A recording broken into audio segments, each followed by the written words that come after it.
안녕하세요. 미국 사는 개인 투자자 윌입니다. 금 투자 어떻게 할까에 대한 생각을 해보았습니다.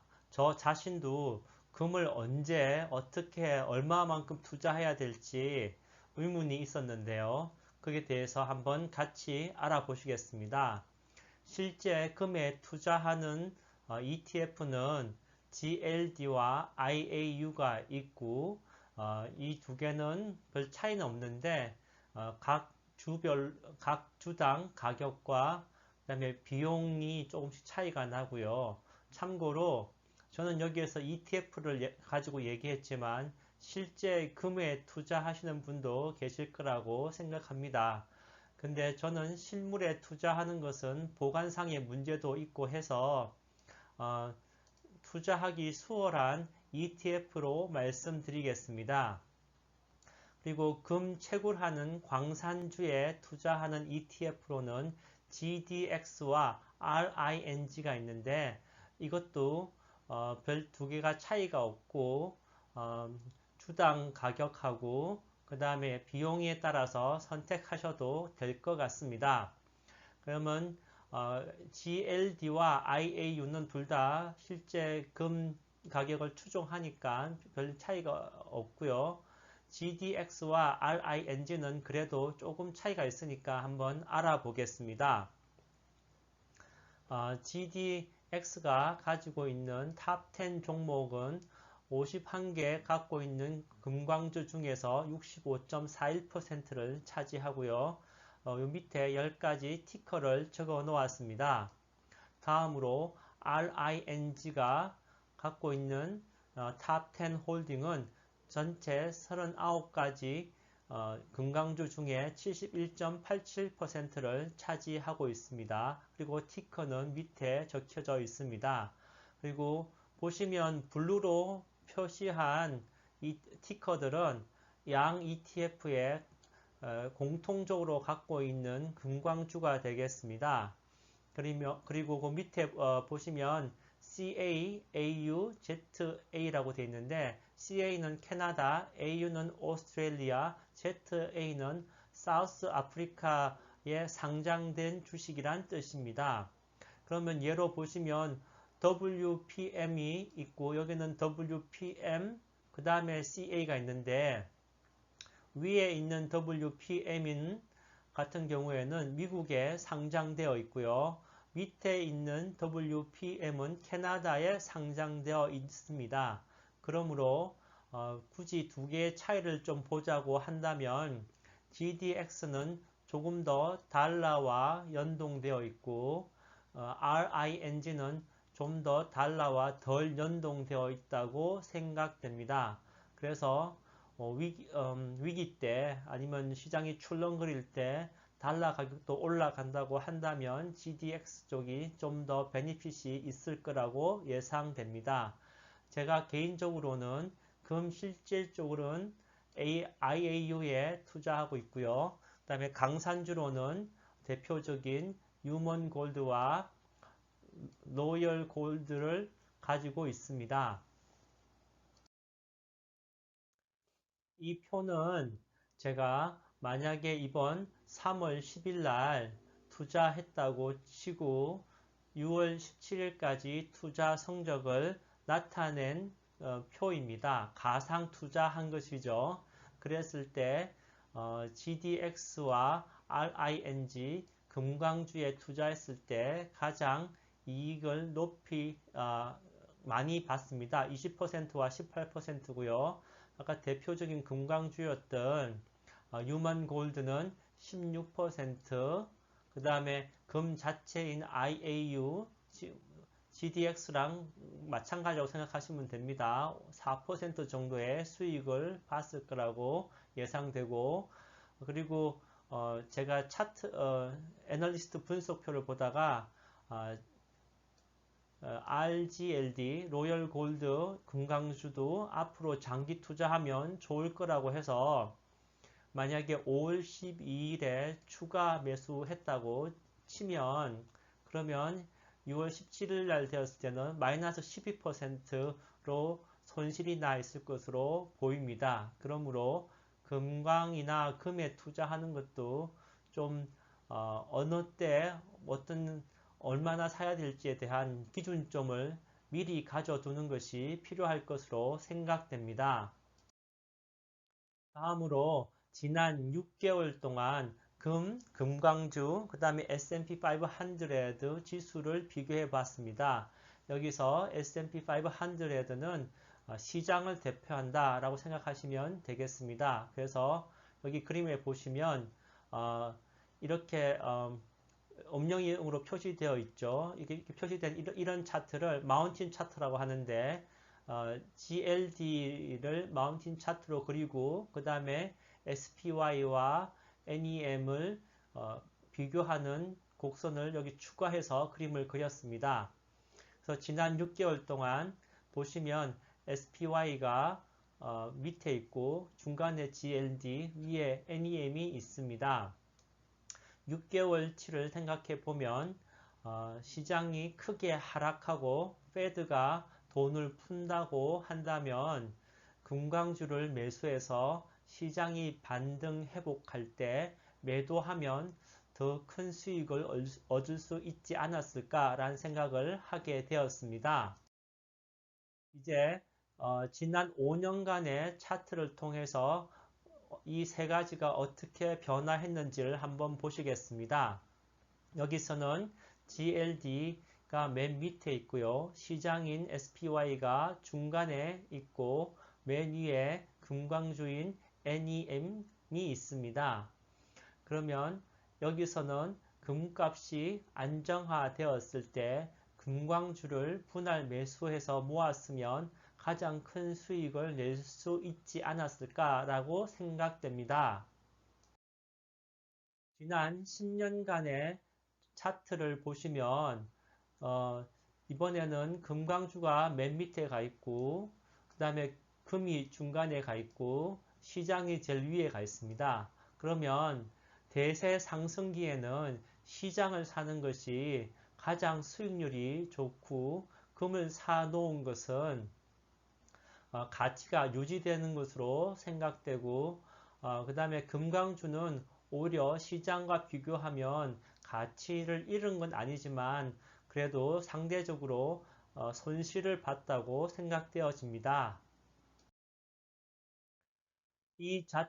이제 이어서 지난 15년간의 이 세 가지를 비교해 보면 2008년도가 이때입니다. 이때 시장이 하락하기 시작해서 2009년도 초반이 되면 저점에 도달하게 됩니다. 그러면 이때부터 이 기간 동안에 페드는 양적 완화를 통해서 많은 돈을 금융기업, 특히 은행을 지원하게 되는데요. 그러고 나서 한 3년쯤 지났을 때 2011년, 2012년이 되었을 때는 금값은 최고점에 도달하게 됩니다. 아무래도 이때 쓴 양적 완화로 인해서 금 가격이 상승하게 된 것인데요. 이 내용을 한번 보시면 2008년도 금융위기 후 양적 완화로 인해 3년 정도 지난 2011년까지 금값이 많이 올랐다. 2020년에 양적 완화를 하였기 때문에 금값은 2023년까지 오를 수 있지 않을까라는 생각을 하게 되었습니다. 자, 다음으로 보실 것은 이제 앞에까지는 금에 대해서 한번 생각해 봤고요. 그 다음에 지금은 좀 더 금광에 관해서 알아볼 건데 금광의 대표적인 주식이 유먼골드였습니다. 그러면 이 자료가 나온 것은 6월 16일이고요. 그 다음에 realmoney.com에서 캡처해 왔습니다. realmoney.com은 MBC 에 나오는 짐 크레머라는 사람이 가지고 있는 회사입니다. 금광을 투자할 때 투자를 하기 위해서는 좀 기준점이 필요한데 제가 여기서 얻은 아이디어는 금을 생산할 때 드는 비용입니다. 현재 이 아티클에 의하면 금 1온스당 생산 비용은 1200불 정도 된다고 합니다. 그리고 이제 현재는 지금 1600불 돼서 1700불 넘어서 1800불대로 올라가고 있는 중인데요. 그러면 이 날짜로 6월 16일에는 리얼마니닷컴에서는 금강주인 뉴몬트에 대해서 어떻게 전망했는지 마저 알아보겠습니다. 자, 여기 보시면 금에 관해 금강주인 뉴몬트는 한 74불 정도가 타겟 프라이스이고요. 롱텀으로 보시면 타겟 프라이스는 123불까지 될 것으로 생각합니다. 만약에 50불 정도 밑에서 사게 됐다면은 롱텀으로 많은 수익이 기대되고요. 그 다음에 최근 가격인 60불 정도에서 사게 됐다고 한다면은 밑으로는 한 55불 선까지 갈 것으로 예상됩니다. 그리고 이 realmoney.com에서는 이런 내용의 결론으로 74불까지 타겟 프라이스를 보고 있습니다. 다음으로는 금만 있는 것이 아니라 금에 관계되어서 두 배수를 추정하는 ETF도 있습니다. 금값을 추정한 것은 GLD, 금값의 두 배를 추정하는 ETF는 UGL입니다. 티커가. 그래서 장기적으로 금값이 상승하는 트렌드가 유지된다면, 왜냐하면 페드가 많은 돈을 찍어내고 있기 때문이죠. 그렇게 생각하신다면 UGL도 상당히 좋은 투자 종목이 될 것 같습니다. 이런 내용은 유안타 증권의 유동훈 본부장님이 방송에 나와서 하신 말씀을 보고 제가 아이디어를 얻어서 이 그래프를 fidelity.com에 가서 그려본 것입니다.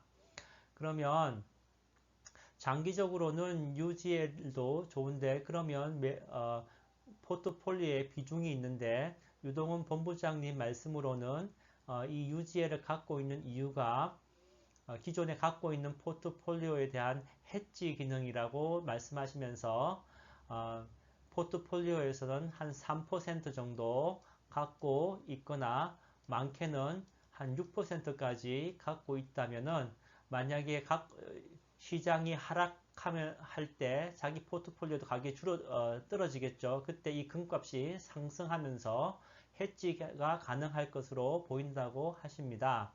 그리고 제가 이 차트를 그리면서 본 것은 단기적으로는 GLD의 가격보다 UGL의 가격이 더 떨어지는 구간이 이렇게 생겼는데요.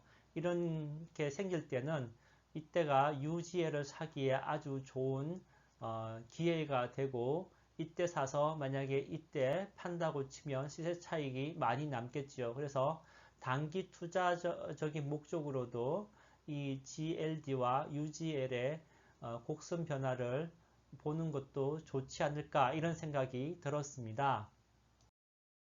자, 지금까지 생각을 한번 요약해 보겠습니다. 전쟁을 하기 전에는 전쟁에 대한 전쟁 전략이 있어야 되지 않습니까? 그와 같이 금에 투자하기 전에 금에 대한 투자 전략을 먼저 만드는 것이 첫 번째라는 걸 저도 이번에 배우게 되었습니다. 그러면 금을 언제 사는지 한번 먼저 생각해 봐야 될 것 같습니다. 이때는 타이밍이라기보다는 시장 환경이 어떤지에 관계된 것이라고 생각하시면 좋겠습니다. 여러 가지 사항을 고려해 봐야겠지만, 첫 번째 고려 사항은 금 생산 비용이 현재 얼마이냐는 것입니다. 현재는 온스당 1200불이라고 하고, 어떤 아티클에서는 900불이라고도 합니다. 그러므로 지금의 금값이 만약에 안정화되어서 1200불인 생산 비용 가까이 온다고 하면은 가장 좋은 금 투자 매수 시기라고 생각됩니다. 그렇지만 금이 앞으로 상승하는 트렌드라면 분할 매수하는 것도 최적기 투자라고 할 수 있겠습니다. 그다음에 시기별로 투자를 얼만큼 할 건지에 대한 시기별로 전략을 한번 생각해 보면 6개월 정도 생각하고 투자한다면 이런 시장이 저점이 왔을 때겠죠. 그래서 시장이 저점일 때 금광주를 매수 후 금값이 폭락 이전 가격으로 회복된다면 그때 매도하는 것이 수익률이 좋을 것 같습니다. 5년 정도의 투자를 생각하고 계시다면은 금값보다 시장 상승이 높을 때, 즉 시장이 좀 안정돼서 상승 트렌드를 따르고 있을 때는 금값이 안정적일 때 금광주를 분할 매수해서 모으는 것이 이익이 가장 많이 있는 것으로 보입니다. 그 다음에 10년에서 15년 정도 장기 투자한다고 계획을 세우면 금이나 금광주를 일정 비중 두고 시장에 투자하는 것이 더 좋은 수익률을 기대할 수 있습니다. 그리고 이러한 내용은 요 밑에 적어 놓은 것처럼 미국 주식에 미치다의 이학영 교수님이 항상 포트폴리오의 5에서 10%를 금이나 금광주로 장기 투자하자고 말씀하시는데 아이디어를 얻었고요.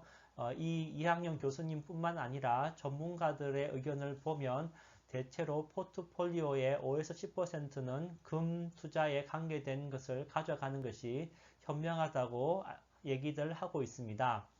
자, 그러면 저의 생각은 포트폴리오에서 10% 정도 이하에서 금에 관련된 주식인 금과 금광주를 가져가고 예상 보유 기간에 따라서 좀 더 액티브하게 그 비율을 조절하면서 매도 매수할 수 있지 않을까라고 생각되었습니다.